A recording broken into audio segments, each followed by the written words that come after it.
देश में एक पुनरुत्थान लानी है जिसमें जो जिनको जोड़ सकते हैं उनको भी जोड़ेंगे। हिंदू को तो एक करना ही है हिंदुत्व के आधार पर, लेकिन जो दूसरे धर्म के लोग हैं जो हमसे पैदा नहीं हुए, जो हमसे पैदा हुए उनका तो कोई सवाल ही नहीं है। उनसे तो उनको कई बातों पर दुखी है, उस दुख को दूर करना है। जैसे सिखों के साथ जो हुआ, गुरु तेग बहादुर और गुरु गोविंद सिंह नहीं होते तो हिंदू का हाल क्या होता हमारे देश में। और वही सिखों के साथ ये कांग्रेसियों ने 1984 में जो किया है उसका आज तक किसी को सजा नहीं मिली है। इसके लिए भी हमें कुछ करना पड़ेगा। और बुद्ध और जैन कोई समस्या नहीं। जो धर्म दूसरे देश में पैदा हुआ और वो जो अंतर्राष्ट्रीय समुदाय बनाने चाहते हैं उससे हमारी समस्या है। वो संगठित हैं, हम संगठित नहीं हैं। हम लोगों को आज भी वो अर्जुना की बीमारी है। महाभारत चल रही है, आमने सामने फौज खड़ी है और ये हथियार डाल करके कहता है मैं भाई को कैसे मारूं। ये हिंदू का समस्या है। मुसलमान और क्रिश्चियन का दिमाग साफ है, हिंदू का दिमाग उलझन में है। वो कल्पना नहीं है। 1 करोड़ लोग इकट्ठे होते हैं कुंभ मेला में, कोई निमंत्रण नहीं, कोई हज का सब्सिडी भी नहीं है। हज जैसा सब्सिडी अपने आप आ जाते हैं। 1 करोड़ इकट्ठे होते हैं और सब खत्म होने के बाद वापस आते हैं तो उनसे पूछो कि मजा आया कि इतने हिंदुओं के साथ इकट्ठा हुए। नहीं, मैं उसके लिए नहीं गया, मेरा बेटी की शादी नहीं हो रही थी इसीलिए प्रार्थना करने के लिए गया।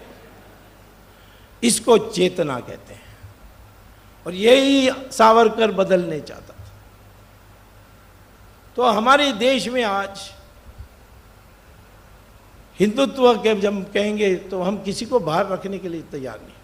मुसलमान, क्रिश्चियन, तुम इसके हिस्सा बनने चाहते हो, हम आपको हिंदू नहीं कहेंगे, हम आपको हिंदुस्तानी कहेंगे और हिंदुस्तान का हिस्सा आप बनेंगे। हिंदुस्तान जो है वो अस्मिता है, भारत जो है वो गणराज्य का कल्पना है। भारत देश, गणराज्य भारत देश, लेकिन अस्मिता हिंदुस्तान और उसके मूल धारा हिंदू। और हो सकते हैं आपके उपासना पद्धति कुछ भी हो, परंतु संस्कृति हमारी स्वीकार करने में आपको कोई रुकावट नहीं होनी चाहिए। इंडोनेशिया में मुस्लिम हैं मेजॉरिटी में, डेमोक्रेसी है। एकमात्र देश दुनिया में जहाँ मुसलमान मेजॉरिटी में है और डेमोक्रेसी भी है, सेकुलरिज्म भी है, क्योंकि वो हिंदुआइज्ड मुसलमान है। उनके नाम आज भी संस्कृत नाम है, सुकर्णा, सुहर्तो, युद्ध ओनो, ये सारे जो नाम इंडोनेशियंस के हैं वो संस्कृत से आए हुए हैं। उनका एयरलाइन का नाम गरुड़ा, हम लोगों का एयरलाइन का नाम सेक्युलर एयर इंडिया। हमें गरुड़ा कहने में शर्म आता है। और जकार्ता के जो मेन बाजार है वहाँ रथ है कृष्ण भगवान की, वो जो वचन दे रहे हैं अर्जुना का, वो रथ है मेन रोड में। मैं एक इंटरनेशनल कॉन्फ्रेंस गया था, तब मुझे 10,000 रुपये, वहाँ का 10,000 रुपये का कीमत हमसे 10,000 रुपये से कम है, तो आसानी से वो, जैसे हम 1,000 रुपये चलाते हैं वैसे वो 10,000 चलाते हैं। उसमें मैंने देखा गणपति का पिक्चर।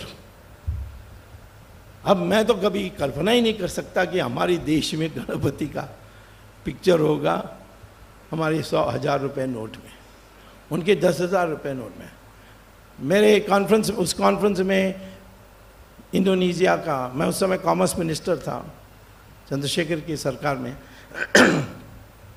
और मेरे पास बैठे थे इंडोनेशिया का फाइनेंस मिनिस्टर। तो मैंने उनसे पूछा, ये हमारे भगवान को कैसे आपने 10,000 रुपए के नोट में रखे?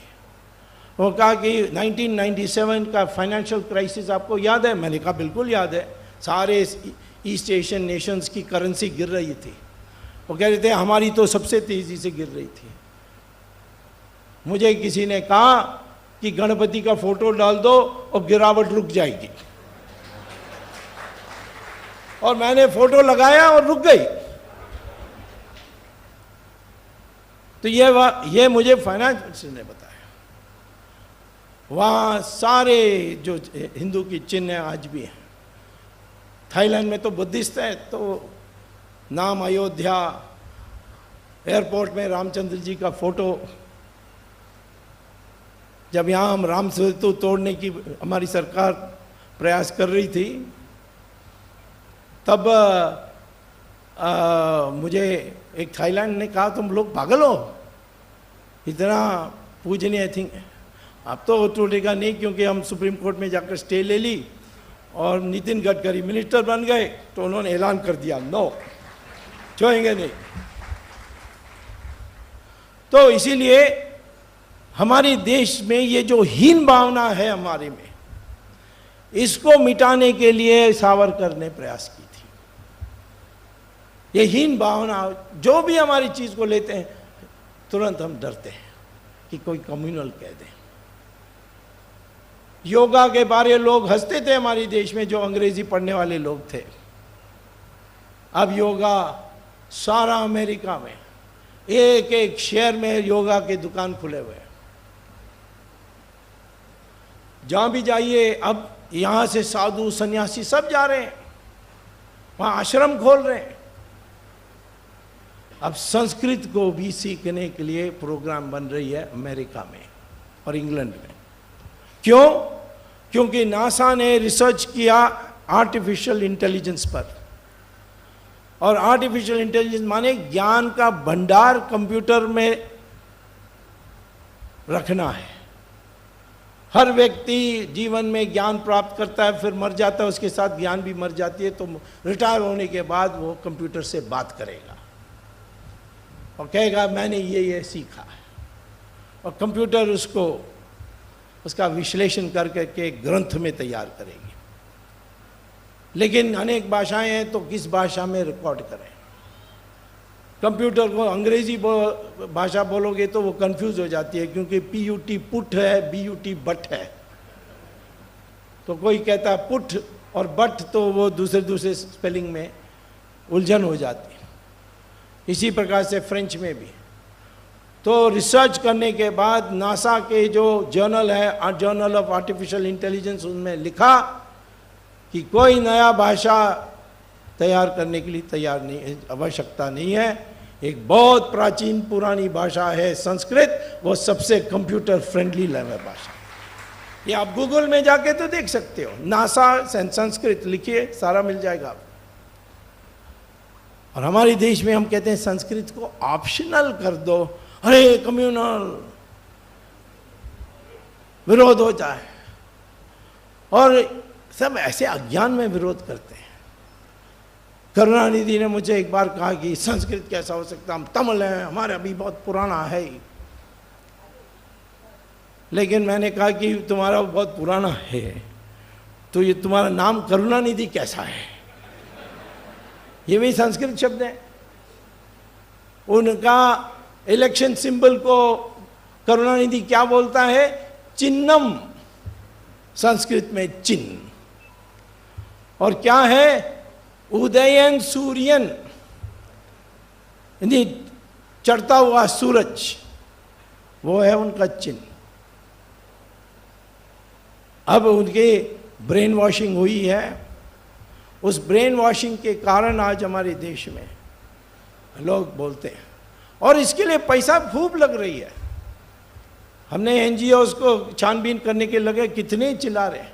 अभी IIT में क्या हुआ? पेरियार सोसाइटी। ये पेरियार माने क्या? बड़ा आदमी, मीन्स बहुत पेरियार माने जो एक बहुत मान्य व्यक्ति है, महात्मा जैसा। वो कौन था? ईवी रामास्वामी नायकर। वो भी संस्कृत की बुराई करता था, परंतु नाम रामास्वामी रखता था। उसके नाम पर उसको अंग्रेजों ने सिखाया, तुम्हें ये जो हिंदू धर्म है और जो ब्राह्मण लोग हैं, ये आपको गुलाम किया है। ये गरीबी हमने नहीं किया, ये ब्राह्मण लोगों ने किया। और उनको खूब पैसा दिया, आंदोलन शुरू किया और एक द्राविड़ा आंदोलन शुरू हुआ। ये भी मैंने करुणानिधि को समझाया, ये शब्द द्राविड़ा कहाँ से आया। ये आदि शंकरा जब उत्तर भारत गए तो मंदना मिश्रा ने उनसे पूछा, तुम कौन हो? उन्होंने कहा, मैं द्राविड़ा शिशु हूँ। उन्होंने कहा कि शिशु तो समझते हैं, पर द्राविड़ा क्या है? उन्होंने कहा, संधि है दो शब्दों का, त्र और विद। जहाँ 3 समुद्र जुड़ते हैं, उस इलाका से मैं आया हूँ, दक्षिण भारत।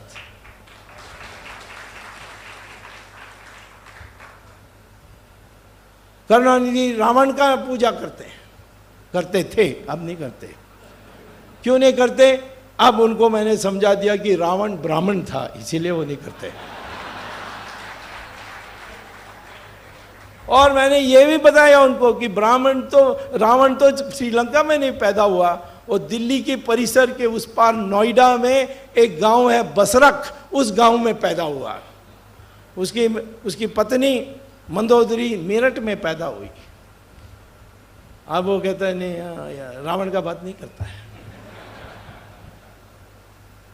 मैंने एक बार यहाँ पहले भी सभा करते हुए आपको बताया कि एक दिन में जब मैं सुप्रीम कोर्ट में बोल रहा था राम सेतु को बचाने के लिए, तो करुणानिधि गुस्से में प्रेस कॉन्फ्रेंस किया, ये कौन होता है स्वामी इसको राम सेतु कहने के लिए? राम कोई इंजीनियर था? कौन सा इंजीनियरिंग कॉलेज में गया? और नहीं है तो फिर कैसा राम सेतु हो सकता है? दूसरे दिन बहुत बीमार पड़ गए और उनको हॉस्पिटल में भर्ती करना था। हॉस्पिटल का नाम रामचंद्र मेडिकल हॉस्पिटल। बिना पता करे कि उसके पास MBBS है कि नहीं, राम के पास MBBS है कि नहीं, वो रामचंद्र मेडिकल हॉस्पिटल में गए। अभी बहुत सुधर गए हैं। उनका पोता का शादी है, तो उन्होंने मुझे चिट्ठी लिखा कि तुम आओगे कि नहीं। मैं तो नहीं जाऊंगा, परंतु एक मीठी चिट्ठी लिखूंगा उनको, क्योंकि अब उनका उम्र है 93। मैंने एक बार उनको कहा कि एक दिन तुम हिंदू राष्ट्र देखोगे हिंदुस्तान में, और तुम्हें माथे में मैं टीका लगाने के लिए आऊँगा।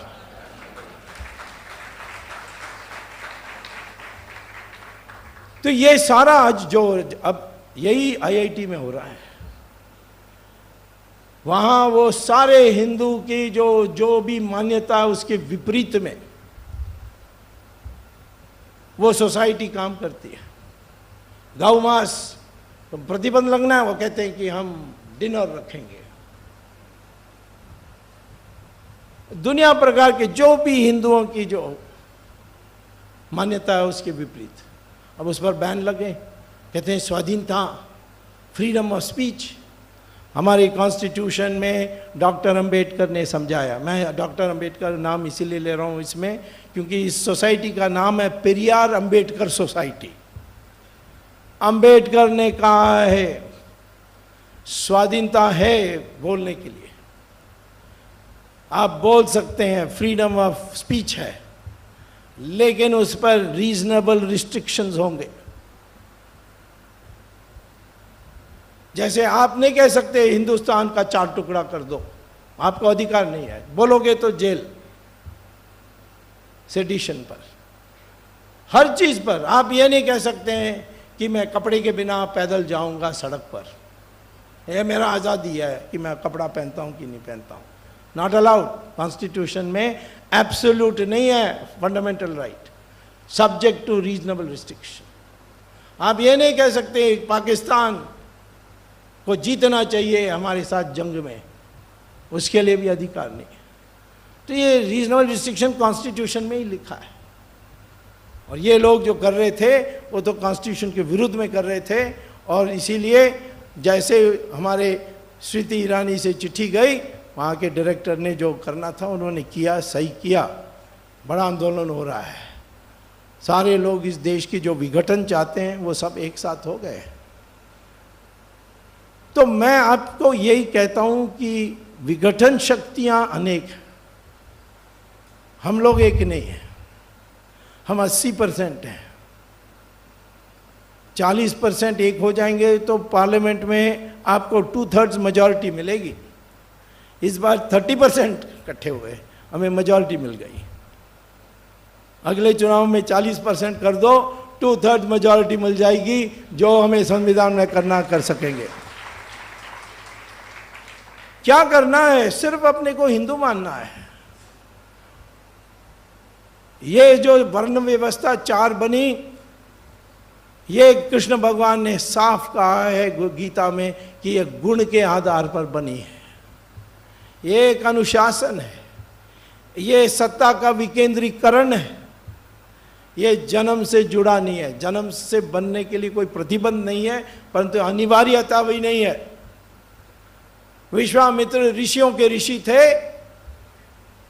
लेकिन क्षत्रिय घर में पैदा हुए। जिन्होंने महाभारत लिखी वेद व्यासा, उनका मां मछुआरा थी।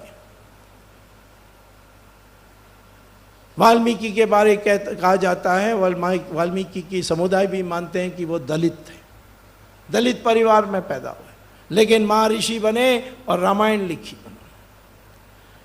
कालिदासा तो जंगलों में शाखा काटते थे पेड़ों के, वनवासी थे, वो महाकवि बने, महर्षि और महाकवि। तो इसीलिए ये कोई नहीं कह सकता कि जन्म से, ये तो एक अनुशासन है।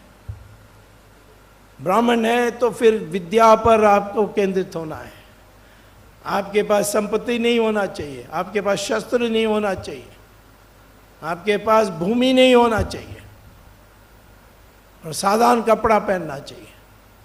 इसीलिए जब हम देखते हैं ऐसे व्यक्ति को, अनजाने हम उसको आदर करते हैं। जैसे महात्मा गांधी लंगोटी पहन के घूमते थे, हमने उनको आदर किया।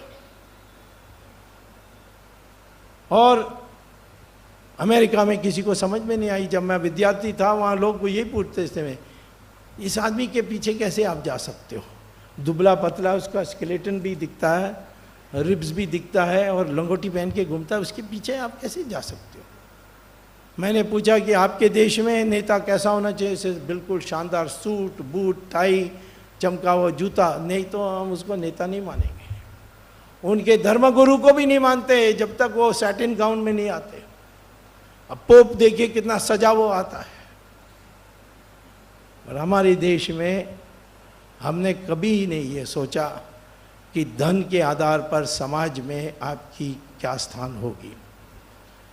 धन के लिए हम धन बनाने में किसी की आपत्ति, यानी हमारे धर्म में कोई आपत्ति नहीं थी, लेकिन धर्म के इसमें डूब जाना ये हमारा नहीं था। तो मैं आज